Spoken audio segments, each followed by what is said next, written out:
Je vais m'arrêter là. Je vais juste vous dire que dernièrement, lorsqu'on a parlé de DeepSeek, c'est parce que ChatGPT, donc la version 3, utilisait 175 milliards de paramètres. Donc, comme ceci. Imaginez donc des coefficients d'une fonction polynomiale, mais 175 milliards. Tandis que DeepSeek a utilisé que 13 milliards de paramètres pour au final justement avoir quelque chose en sortie en termes d'efficacité quasiment la même, et parfois dans certains cas de raisonnement avancé, DeepSeek était un peu plus en avance sur la partie mathématique. Je précise bien pour GPT-3 et pour DeepSeek la version V3. Voilà les grands enjeux au sein de la mise en place des systèmes d'intelligence artificielle et tout particulièrement à travers ce cas précis que je viens de traiter, la mise en place des LLM. Bonjour à toutes et à tous, bienvenue, salutations, j'espère que vous vous portez bien. Aujourd'hui, nous allons entrer au cœur de l'intelligence artificielle, au cœur de la compréhension de la mise en place de systèmes dits intelligents. Alors, je fais cette vidéo parce que je pense, et d'après mes constatations, que beaucoup de personnes, bien qu'utilisant les outils là d'intelligence artificielle, style ChatGPT, DeepSeek, Gemini, bref, tous les agents conversationnels que vous utilisez au quotidien, néanmoins, une partie des personnes à qui je souhaite m'adresser aujourd'hui ne comprennent toujours pas, ces personnes-là, comment concevoir, créer un agent intelligent, véritablement pour le coup. Alors, le but dans cette vidéo, c'est d'entrer un peu plus en profondeur de ce qui s'effectue déjà au quotidien dans des vidéos que vous avez l'habitude de voir et d'observer. Donc, je me place particulièrement d'un point de vue très technique, mais néanmoins très simple dans la simplification des mots et des concepts pour pouvoir vous donner les informations nécessaires et clés si vous souhaitez vous lancer demain en tant qu'expert ou ingénieur ou quelqu'un pouvant être responsable de mise en place des systèmes intelligents au sein des grandes entreprises de technologie. Parce que, voyez-vous, déjà, je vous donne un sondage. D'après le FMI et bien d'autres institutions de ce genre, de grandes institutions bien fiables pour le coup, enfin, à certains égards bien évidemment, sur la partie de l'intelligence artificielle, d'ici 2030, nous aurons 60% des emplois supprimés dans le monde entier, les amis. 60% des emplois supprimés dans le monde entier. C'est énorme, c'est gigantesque. Si vous ne prenez pas le train tout de suite, peu importe votre niveau, etc. Mais particulièrement même pour celles et ceux qui ont un très bon niveau en mathématiques, en matières scientifiques, en informatique, et bref, vos métiers sont encore d'autant plus menacés que, par exemple, la ménagère du coin ou les bois du coin. Parce que, croyez-moi, c'est un peu paradoxal, mais cela s'explique de manière très simple parce que, pour l'instant, les agents robotiques, etc., les agents intelligents dans des secteurs assez très variés qui demandent de la dextérité ou, par exemple, sur un chantier, pour l'instant, il est encore difficile de déployer là d'ailleurs avec toutes les normes de sécurité, etc., un agent intelligent. Alors que aujourd'hui, par exemple, avec ChatGPT, vous pouvez déjà le programmer, l'orienter, soit en faisant du fine-tuning ou en apportant un certain type de données. Vous pouvez l'orienter à exécuter, à effectuer une tâche de manière automatisée. Donc, croyez-moi, dans tous les cas, quel que soit votre emploi, quel que soit le poste que vous occupez actuellement dans la société, votre emploi néanmoins est menacé. Alors, revenons donc au sujet de la vidéo. Aujourd'hui, le thème va porter sur quelques notions essentielles, comme je l'ai dit au préalable, sur la mise en place d'un système intelligent. On va s'occuper principalement ici sur la partie de l'IA générative, donc l'IA générative, génération de texte, images, son et vidéo, mais particulièrement sur la partie du texte. Mais à partir de cet exemple-là, vous allez pouvoir mieux comprendre ce qui se passe de manière générale. Et pour cela, le premier point d'entrée sera ici de voir l'apprentissage. Parce qu'évidemment, quand on parle d'intelligence, c'est la capacité évidemment d'un robot, d'une machine, ou pour vous, humains, bien évidemment aussi, nous sommes des intelligences, pour le coup, humaines, capables d'apprendre. Donc, premier point d'entrée, l'apprentissage. Le deuxième point d'entrée, c'est comment améliorer cet apprentissage-là. Un bébé Par exemple, quand on est enfant, on exécute ou bien on essaie d'apprendre un langage, le langage de nos parents le plus souvent, en mimant, donc en prononçant des phrases, des mots qui n'ont peut-être rien à voir au début. Donc plus on grandit, parce que on est en interaction avec nos parents, avec les amis de nos parents, avec le monde de manière générale, on finit par évidemment par mieux parler, par mieux écrire, etc. Donc comment améliorer cet apprentissage-là? Ensuite, nous allons voir dans l'amélioration, évidemment, l'optimisation. Parce que oui, c'est bien d'apprendre, c'est bien de pouvoir engranger de la connaissance, c'est bien de pouvoir aller de l'avant, mais toujours est-il qu'il faudrait, dans le cadre de mise en place des systèmes d'intelligence artificielle, trouver les moyens pour que ces intelligences soient capables d'optimiser leurs capacités. Évidemment, calcul de coûts, etc. Et par la fin, on va finir par la pratique. La pratique, on va prendre un exemple qui dernièrement a fait vraiment tâche au niveau, enfin dans le bon sens bien sûr. Après bon, en fonction de l'une des parties ou pas, mais évidemment dans la pratique, dernièrement nous avons vu que DeepSeek par rapport à ChatGPT, on a pu voir que DeepSeek avait quand même fait quelque chose d'exploit, avait créé une prouesse. Et on terminera avec cet exemple. Je vous expliquerai bien évidemment de quoi il s'agit concrètement, ce qui s'est passé réellement. Alors, pour revenir, allez, dans un cadre beaucoup plus simple en introduction, quand on parle d'intelligence artificielle, il faut bien diviser ce que l'on appelle, pour le cas de la machine, une intelligence d'un automate. L'élément central pour qualifier qu'une machine intelligente, c'est parce que cette machine est capable d'exécuter une tâche au même titre qu'un humain aurait pu le faire. D'accord? Donc, qu'est-ce qui se passe maintenant? C'est que dans la capacité pour la machine à exécuter cette tâche-là, vous avez ce que l'on appelle l'élément central, le modèle, ici. Le modèle. Le modèle, pour la machine, au même titre que pour le cerveau humain, cela représente toute la capacité pour la machine à être capable de trouver le moyen pour pouvoir y arriver à une tâche effective, donc à l'exécuter du début jusqu'à la fin. Mais pour cela, il faut établir un modèle qui soit fiable. Et pour établir ce modèle-là, il nous faut des données en entrée, des données en entrée, donc des entrées. Alors, maintenant, dans la mise en place de ce modèle, il y a plusieurs méthodes dont on utilise aujourd'hui dans toute la galaxie de l'intelligence artificielle. Il y a notamment 3 méthodes canoniques qui sont régulièrement préconisées. L'apprentissage supervisé, l'apprentissage non supervisé et l'apprentissage par renforcement. L'apprentissage supervisé, c'est que on va fournir donc des couples XY, entrée X, sortie Y, et on souhaiterait que la machine puisse nous donner une relation entre X et Y. C'est la raison pour laquelle on parle en fait de modèle de données. Parce que, évidemment, je vous précise que ici nous travaillons dans des contextes assez gigantesques où les données, donc les couples XY ici sont très volumineux. Donc on parle de milliards et de milliards de données. Plus on en a, mieux c'est. Parce qu'évidemment, on en veut. Il faudrait que on soit sûr de notre modèle. Donc pour que notre modèle, alors en statistique, c'est pour éviter évidemment les problèmes de biais, etc. Donc on voudrait des données assez volumineuses et aujourd'hui ça tombe bien, depuis les années 2000, depuis l'avènement d'Internet, les données n'ont cessé d'évoluer sur Internet, etc. Nous avons aujourd'hui des bases de données assez gigantesques.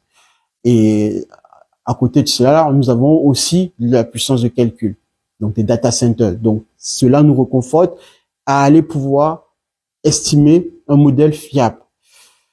Ça, c'est le but dans cette approche-ci, de pouvoir en fait produire via l'apprentissage supervisé. Donc en entrée, on fournit des données et des sorties, et par la fin, on va estimer un modèle de données parce que évidemment, ce modèle de données est une fonction, une représentation mathématique de l'inférence entre les données et la sortie. D'accord? C'est très important. Et cette méthode-là, c'est la plus utilisée jusqu'à présent parce que c'est celle qui nous produit le plus de résultats assez fiables.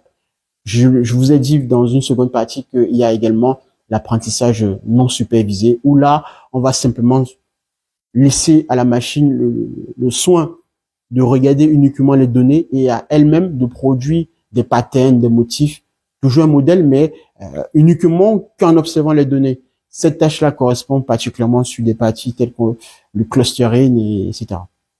Et à la fin aussi, la troisième méthodologie avec laquelle on arrive à mettre sur pied des intelligences artificielles, il y a aussi l'apprentissage par renforcement. L'apprentissage par renforcement, ça stipule que on incite l'agent intelligent ou l'agent conversationnel, par exemple ici, si on est dans le cadre de LLM, à aller dans une certaine direction bien souhaitée. Et si l'agent intelligent va dans la direction souhaitée, on considérera que cet agent en fait respecte bien la politique envisagée. Donc on va récompenser cet agent de continuer à aller dans ce sens-là. Et en revanche, si par contre l'agent intelligent n'y arrive pas, on va punir cet agent intelligent. Enfin, on va, entre guillemets, ne pas attribuer de points positifs à cet agent intelligent. Et c'est l'agent intelligent qui va lui-même ajuster sa politique d'action pour pouvoir faire en sorte d'obtenir le maximum possible de récompenses positives. Ça, c'est l'apprentissage par renforcement. Cette méthode-là est en train d'être vraiment évoluée dans une certaine mesure assez dense. Mais pour l'heure, on reste sur l'apprentissage supervisé. D'accord? Donc, c'est ça. Alors, ici, vous voyez bien que cette approche-ci que je viens de décrire est bien différente d'ici, de cette seconde approche où, auparavant, avant la mise en place de l'intelligence artificielle, des systèmes intelligents, dits intelligents, qu'est-ce qu'on avait d'un point de vue informatique? Par exemple, en entreprise, quand il fallait créer un programme informatique, il y a un besoin qui est envoyé. Donc, le métier, en général, spécifie les règles, etc. Les règles à appliquer. Ces règles à appliquer sont décrites à partir d'un programme, d'un algorithme. L'algorithme en question est justement la matrice à partir de laquelle on va traiter les données, les prochaines données qui viendront. Et cette matrice-là, en fait, ici, c'est ce qu'on appelait, en fait, un modèle de règles. Donc, avec des conditions, des if, enfin, si, alors, etc. C'est d'où pourquoi nous avons eu cette relation avant l'arrivée de systèmes dits réellement intelligents. La relation en entrée, on fournit des données, on applique l'algorithme sur ces données et on obtient des sorties. Le problème avec ça, le problème si tant est que, vis-à-vis de l'intelligence artificielle, c'est que ici, ce ne sont pas des systèmes intelligents. Pourquoi? Parce que ici, on a un algorithme déjà fixe. Donc, cet algo ne changera pas.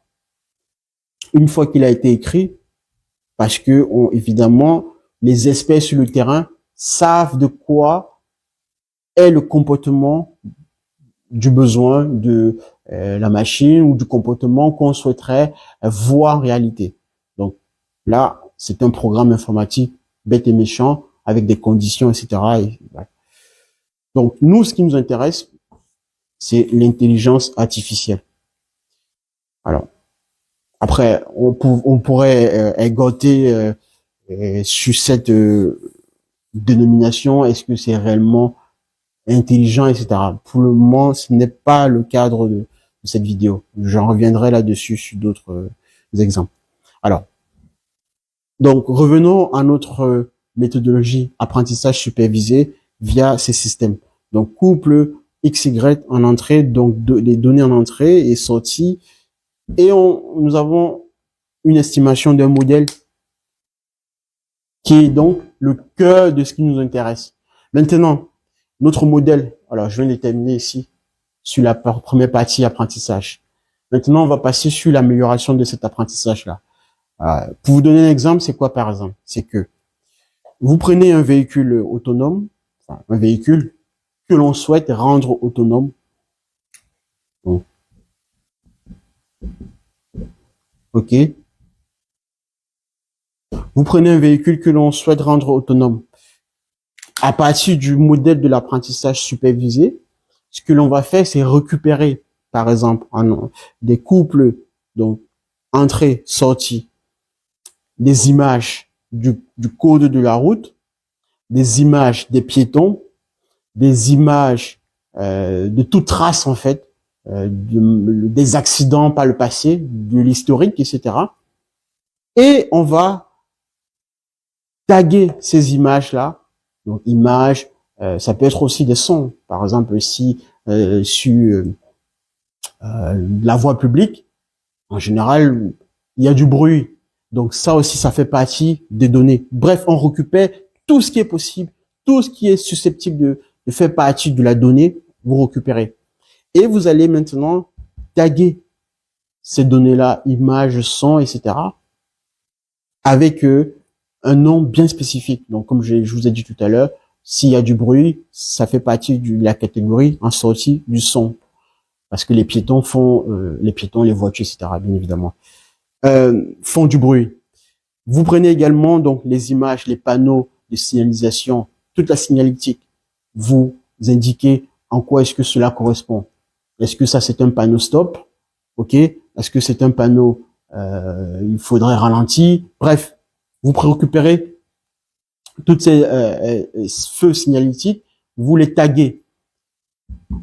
Le fait de taguer ces images-là et ces informations, c'est le fait de pouvoir étiqueter ou labelliser les données en question. Maintenant, on fournit à la machine, au programme, via un mini-programme à ce stade, parce que pour l'instant, on n'a pas encore notre modèle, l'ensemble de ces données étiquetées, donc entrée et sortie. Je vous rappelle, nous sommes dans des ensembles de données assez vastes, assez gigantesques.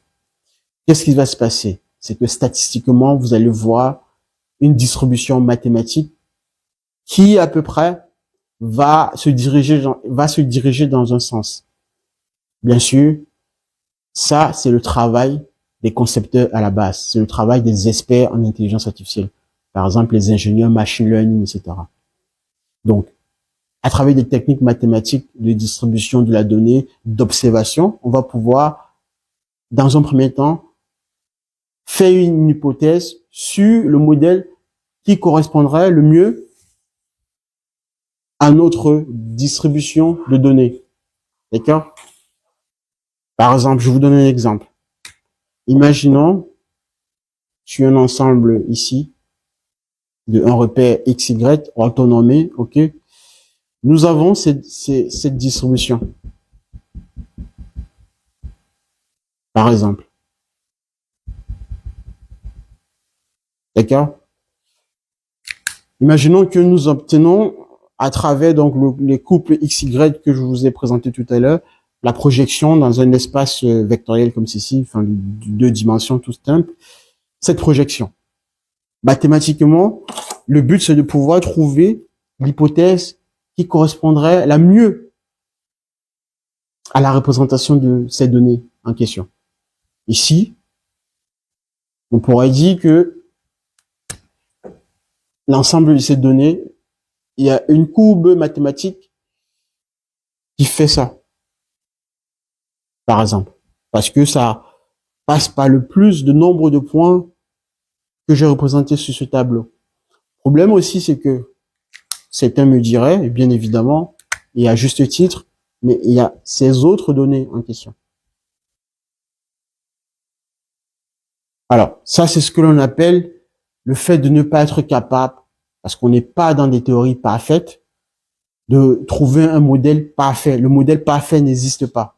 Mais néanmoins, comme vous avez pu le voir, l'ensemble des données qui ont été représentées sont assez cohérentes pour pouvoir considérer.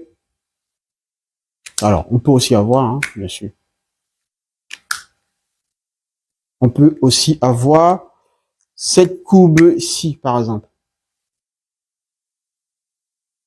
Voilà. Toute la discussion va être sur le fait que, est-ce que c'est la courbe ici en rouge ou la courbe ici en bleu qui correspondrait la mieux dans la représentation de données.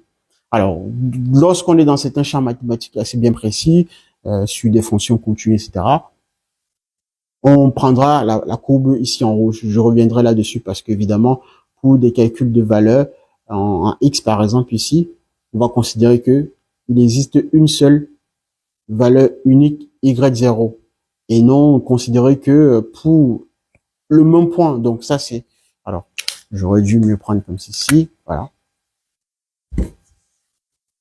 Donc ici, un critère de décision va être que pour la courbe ici en rouge, c'est celle qui correspond la mieux parce que pour un x0 ici, nous avons un seul y0, donc une seule image. Tandis que pour le même point x0 ici, vous avez deux images. Et là, voilà, on n'est pas totalement dans les fonctions qui nous intéressent. OK? Donc, ce sont des débats que les concepteurs, les experts auxquels les experts, voilà, tranchent pour pouvoir décider quelle est la courbe, quelle est la représentation, parce que quand on parle de courbe, en fait, c'est parce qu'on se place sur un point de vue mathématique. Mais d'un point de vue d'intelligence artificielle, on parle de modèle. Bref, c'est une théorie, en fait, assez vaste. Je n'entre pas plus dans les détails que ce que je viens de vous donner. Mais sachez que ce sont des théories assez poussées pour pouvoir décider quel est le bon modèle dans lequel on va se placer, l'hypothèse déjà de départ, etc. Donc, une fois, supposons donc que notre modèle ici en rouge a été trouvé, ok. On va partir donc de ce modèle-là pour pouvoir estimer que nous avons une bonne représentation de nos données, de notre modèle d'intelligence artificielle. Là, ici en l'occurrence, si on prend la courbe en rouge, on va considérer que c'est une fonction, comme vous avez pu voir depuis le lycée, une fonction mathématique, une fonction continue.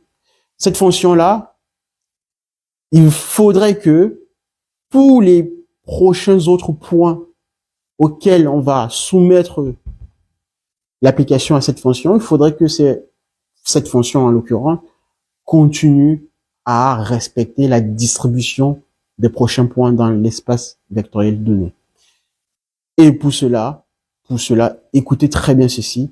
On va maintenant parler de optimisation de notre fonction d'apprentissage. Parce que c'est cette fonction-là, évidemment, sur laquelle on s'est basé pour pouvoir estimer, avoir une bonne représentation qui va être considérée comme le point de départ de notre apprentissage.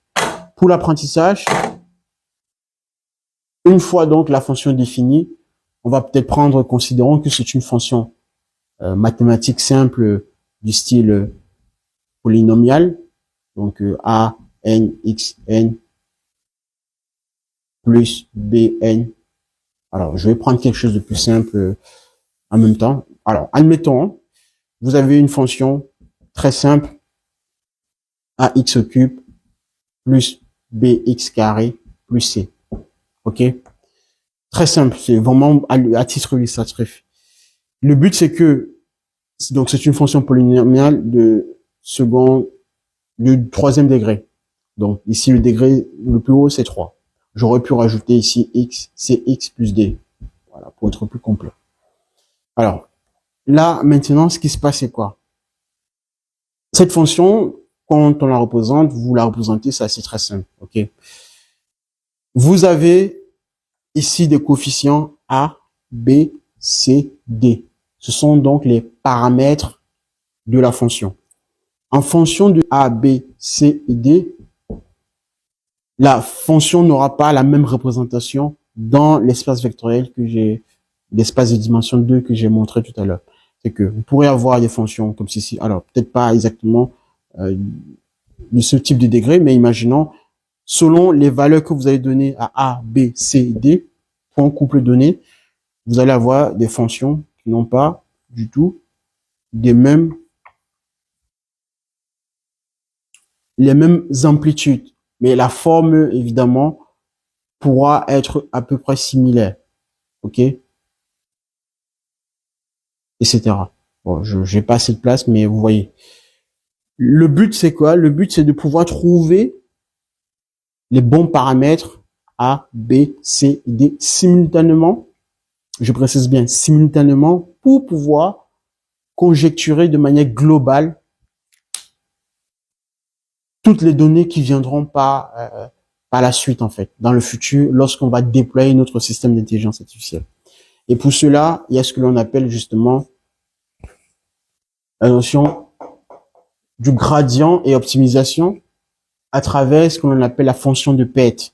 Parce que ce qui va se passer, c'est quoi? C'est que notre modèle ici a bien évidemment des erreurs, comporte des erreurs. Donc, à ce titre-là, nous allons essayer de réduire au maximum ces erreurs en question. Parce qu'il y a un petit décalage entre la réalité et la prédiction de notre modèle. Pour minimiser évidemment donc cette erreur effectivement entre la prédiction et la réalité, on définit ce que l'on appelle une fonction de PET en fait, qui va être en fait l'élément central sur lequel nous allons, fonction de PET en fait, améliorer notre modèle d'apprentissage à partir de l'apprentissage supervisé. Euh, Dans certaines situations, ce sont des fonctions assez complexes, mais de manière générale, la théorie, elle est celle-ci. C'est ce que vous avez vu en classe de seconde à peu près, sur le fait que vous avez une fonction, ok? Le but, c'est de trouver les minima de cette fonction en question. Ce que l'on a vu en classe de seconde à peu près, fallait premièrement dériver la fonction, trouver les points critiques où la fonction s'annule, donc les x, alors les x pour lesquels la fonction f' s'annule, donc la fonction dérivée, pour pouvoir donc estimer les minima donc, de la fonction en question. Sauf que ça, c'est bien beau en théorie, mais dans la réalité, puisque nous travaillons dans des contextes assez variés et gigantesques pour la mise en place des systèmes d'intelligence artificielle, donc ici, hein, très simple, hein, si je dois être plus concret, je vous donne un exemple, f de x, ok, 2x au cube moins 5x au carré plus 2x plus 1, ok. Si on prend cette fonction, si on la dérive, on a f', on a 6x au carré moins 10x plus 2, d'accord. Maintenant, il faut résoudre l'équation. Quand est-ce que f' de x égale à 0? Vous avez une équation du second degré, vous calculez le discriminant. Si le discriminant est positif, vous avez deux solutions réelles. Si le discriminant est négatif, vous n'avez aucune solution. Et si le discriminant est nul, vous avez une solution double. Vous injectez cela dans un tableau de variation, ok? Si, alors, ok. Donc, f' de x, f de x, en fonction, si oui ou pas vous avez trouvé des solutions, on va dire x0, x1, vous en déduisez par un tableau de signes ici, et vous mettez les bonnes relations qui s'y a fait à partir donc des signes. Donc si ici c'est moins, je mettrai une pente décroissante pour f. Si c'est plus, je mettrai une pente allant vers le haut pour plus, etc. Le but, c'est de pouvoir trouver les minima dans cette colonne, enfin, dans cette ligne à ce niveau. OK? Simplement, ça, c'est très simple dans la théorie. Dans la réalité, puisque l'on travaille avec des données assez gigantesques, vous avez des fonctions, par exemple, si je vous donne cette fonction polynomiale AI, XI, pour I allant de 1 à N. Et avec des AI bien différents les uns des autres. Faire la même chose que je viens de faire là, c'est assez complexe. Et parfois, dans ce cadre, là, c'est un exemple déjà où vous pouvez quand même assez dériver la fonction, quasiment impossible. Parce qu'il y a des systèmes dans lesquels dériver déjà sera très, très difficile. Pour résoudre ce problème-là, on va convoquer une notion mathématique que l'on appelle le gradient. Le gradient, en fait, c'est très simple. C'est pareil, hein. Le but, c'est de pouvoir trouver, comme je vous ai dit, dans le tableau des signes que je vous ai montré tout à l'heure. OK. Posons un tableau des signes comme ceci.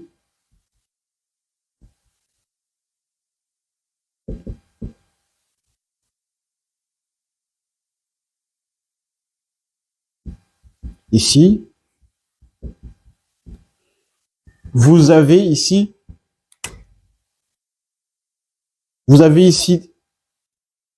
le minima de la fonction. Donc, ça veut dire que ici, pour cette valeur x0, ici en ce point, nous avons la fonction f qui est rendue minimale. Le but, c'est de pouvoir trouver cette valeur. Sauf que, ça c'est la théorie, parce qu'évidemment, ce sont des fonctions assez simples que je vous ai présentées, mais en réalité, puisque nous travaillons avec des données assez gigantesques, avoir des fonctions, par exemple, déjà du style, si je vous donne une fonction comme ceci,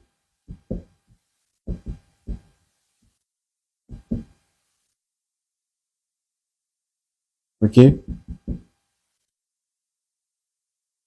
avec les paramètres WI, vous allez être très très dérangé pour pouvoir trouver la valeur minimale en question. C'est la raison pour laquelle on parle de trouver cette valeur minimale-là à partir du gradient, à partir de la descente du gradient, puisqu'on parle de descente parce que on voudrait se rapprocher au minima le plus bas de la fonction. Et pour illustrer cela, supposez que vous soyez au sommet d'une montagne. Le sommet de la montagne, c'est comme ceci. Ici, donc, vous êtes ici, hein. Je dessine à peu près la montagne.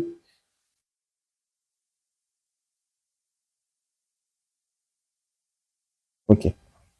Vous êtes ici. Ça, c'est vous. Vous souhaitez, donc il fait nuit, par exemple, vous ne savez pas où aller, mais tout ce qui vous intéresse, c'est d'aller au plus bas de la montagne. Qu'est-ce que vous faites? Vous choisissez soit d'aller à gauche, soit d'aller à droite. Bon, supposons que vous décidez d'aller dans ce sens. Vous y allez là. Hop, hop, hop, hop, hop, hop, hop. Pas petit pas. Vous arrivez ici. Comme vous êtes en descente, vous vous dites quand même que vous êtes, dans tous les cas, dans un point beaucoup plus bas que le point sur lequel vous étiez auparavant. Sauf que vous ne pouvez pas garantir que vous êtes vraiment au plus bas de la montagne parce que vous n'êtes pas encore arrivé ici. Donc, vous n'avez pas conscience qu'il y a un autre point ici. Et ben, ça, c'est la notion du gradient. Donc, c'est toute la logique d'aller trouver ce minima, parce que ça, ce minima par rapport à ce minima,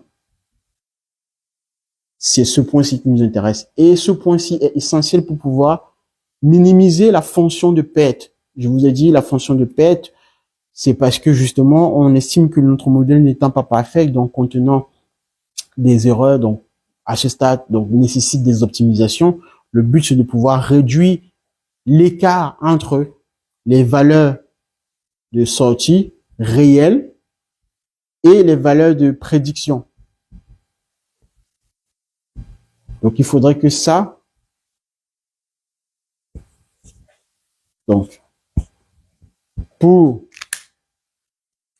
la fonction de PET, Le but, c'est de pouvoir estimer ceci. Dans cette différence-là, si on arrive à avoir une fonction qui tend vers 0, lorsque on estime à chaque fois une prédiction donnée par rapport à la sortie, cela voudrait dire que nous avons une très bonne fonction. D'accord? Alors, ça, c'est le rôle du gradient, de l'optimisation du gradient à travers l'exemple que je viens de vous montrer de manière métaphorique. Je vais conclure avec un élément central et fondamental. C'est que dans la mise en place du gradient que je vous ai présenté, vous allez devoir gérer deux choses en particulier. Ces deux choses-là sont, donc je reprends une fonction mathématique assez simple pour pouvoir mieux vous faire comprendre les choses. Donc une fonction polynomiale, hein, bien sûr, coefficient AI. Ici, on parlera plutôt de paramètres pour la fonction et de degré I. Donc ici, par exemple, ça fait A1 x plus A2 x au carré plus AN xn. Tous les AI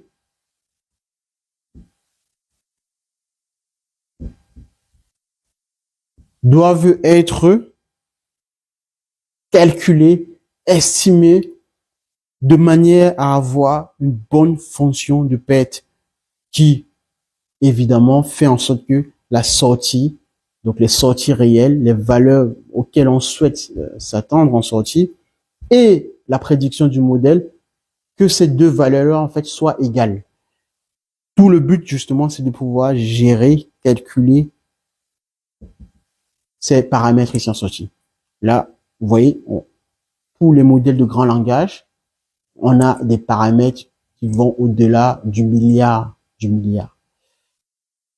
Donc, vous allez devoir gérer ces paramètres-là parce que ces paramètres vont influer sur le résultat en sortie. Pour un modèle de grand langage, comment cela se traduit? Cela se traduit que, là, je vous donne maintenant un exemple très concret.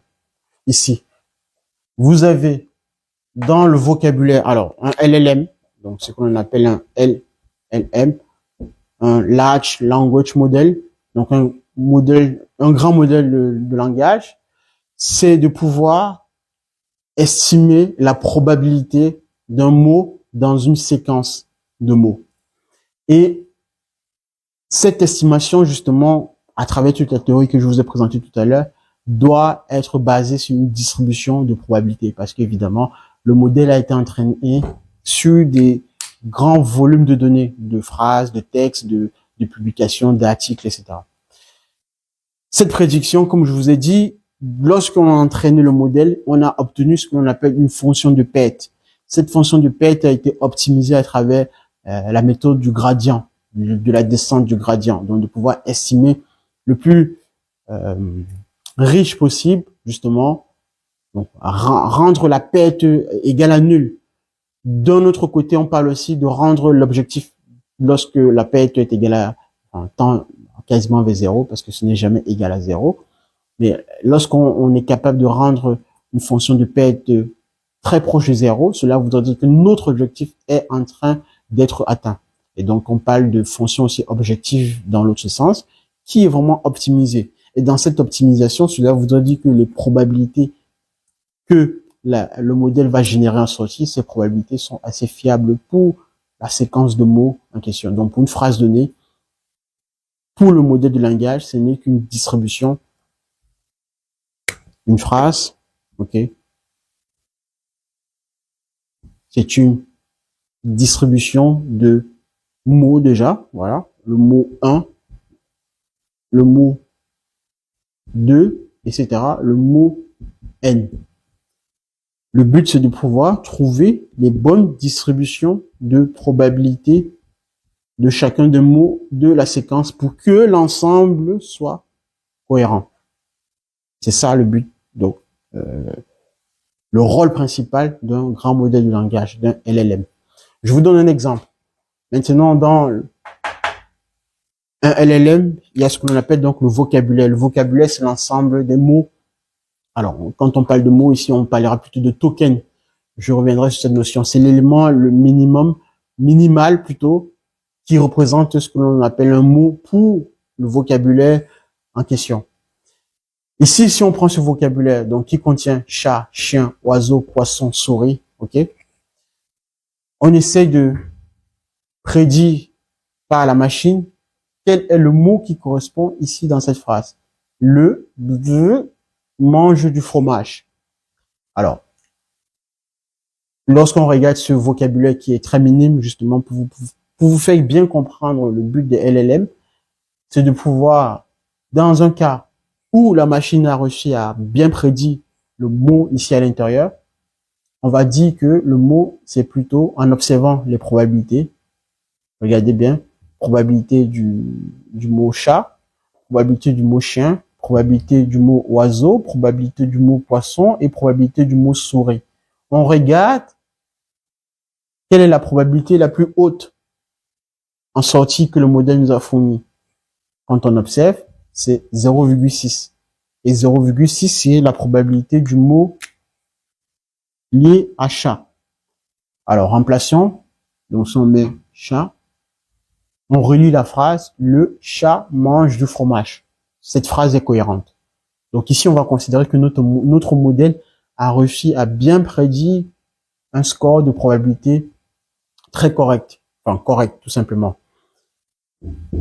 Le lien avec la fonction de perte de tout à l'heure, c'est que cette fonction de perte, en fait, ici, elle peut être calculée par cette fonction-ci. C'est ce que l'on appelle, évidemment, je ne suis pas entré dans les détails parce que je ne voulais pas vous perdre d'un point de vue mathématique, mais par ce que l'on appelle l'entropie croisée. Donc, vous avez ici des fonctions du type comme ceci. Donc, ça, c'est le vocabulaire. Le vocabulaire du LLM en question, qui est donc l'ensemble des tokens. Dans tous les cas, comprenez que le but pour le LLM, c'est d'être capable de générer cette bonne distribution de probabilité avec les valeurs assez cohérentes. Parce que cela, derrière, va faire en sorte qu'on va pouvoir estimer que pour la probabilité la plus grande dans cette chaîne de caractères, c'est chat. Donc ici, chat, ça correspond bien. Je vous donne maintenant un exemple où le modèle n'aurait pas été capable de bien prédire cette distribution de probabilité. Remplaçons, par exemple, chat. Donc la probabilité du mot chat ici, si on avait pris cette probabilité-ci, 0,1, ici, on voit bien que ce serait chien qui aurait dominé puisque 0,2 plus grand que 0,1. Après, si on remplace ceci, le chien mange du fromage. Ça fait aussi sens. Mais comme je vous ai dit tout à l'heure, on a considéré comme hypothèse de départ que la réalité, c'était le chat mange du fromage. Voilà donc ce qui fait que parfois, il arrive que notre modèle, que ChatGPT vous donne une phrase qui n'est pas assez correcte, ou une réponse qui n'est pas justement correcte et juste. C'est ce qui se passe derrière en réalité. Et comment ChatGPT, enfin les ingénieurs d'OpenAI font, c'est qu'ils vont à chaque fois que l'on aura une erreur, parce que en général, si vous observez bien, vous avez des feedbacks que l'on vous demande. Et d'ailleurs aussi des ingénieurs au sein de l'entreprise en question visitent régulièrement ces modèles-là pour les mettre à jour. Et la mise à jour, justement, passe par le calcul de ces probabilités en question. Mais à travers ce calcul-là, c'est toujours revenir à la fonction de perte ici qui contenait nos paramètres, nos différents paramètres. Et que je rappelle, qui sont des milliards pour des grands modèles de langage, des milliards de paramètres. Parce que ce sont ces paramètres qui influent sur la distribution des probabilités. Je vais m'arrêter là. Je vais juste vous dire que dernièrement, lorsqu'on a parlé de DeepSeek, c'est parce que ChatGPT, donc la version 3, utilisait 175 milliards de paramètres. Donc, comme ceci. Imaginez donc des coefficients d'une fonction polynomiale, mais 175 milliards. Tandis que DeepSeek a utilisé que 13 milliards de paramètres pour au final, justement, avoir quelque chose en sortie en termes d'efficacité quasiment la même. Et parfois, dans certains cas de raisonnement avancé, DeepSeek était un peu plus en avance sur la partie mathématique. Je précise bien, pour GPT-3 et pour DeepSeek, la version V3. Voilà les grands enjeux au sein de la mise en place des systèmes d'intelligence artificielle et tout particulièrement à travers ce cas précis que je viens de traiter, la mise en place des LLM. Je m'arrête là. J'espère que cette vidéo a été instructive. Réécoutez à nouveau toutes les parties de cette vidéo parce qu'elle est assez dense et comme je l'ai dit, je m'adresse principalement aux personnes en devenir ou qui souhaitent se lancer véritablement dans la création des systèmes d'intelligence artificielle et pouvoir donc travailler au sein des grandes entreprises pour pouvoir avoir un très bon niveau, que ce soit en mathématiques, mais en relation bien évidemment avec les règles de l'art de la mise en place des systèmes intelligents. Pour le reste, cela est aussi bénéfique parce que vous pouvez voir réellement, techniquement, derrière les difficultés qu'il y a à mettre sur pied ces systèmes d'intelligence artificielle. Le coût de calcul, ce qu'on appelle évidemment de computation en anglais, et la gestion des paramètres de ces grands modèles de langage, ici dans ce cadre que je viens de présenter. On s'abonne, on n'oublie pas, on like et on partage massivement cette vidéo pour le référencement de la chaîne. Et la prochaine fois, nous verrons un cas assez riche, toujours dans l'approfondissement des connaissances pour la mise en place de ces systèmes d'intelligence artificielle. Merci de m'avoir suivi. Je vous dis encore une fois, restez concentrés et observez de part et d'autre à travers les différents cas d'usage la compréhension réelle et profonde de ce qui se passe réellement chaque fois que vous utilisez ces systèmes d'intelligence artificielle. À la prochaine. Au revoir.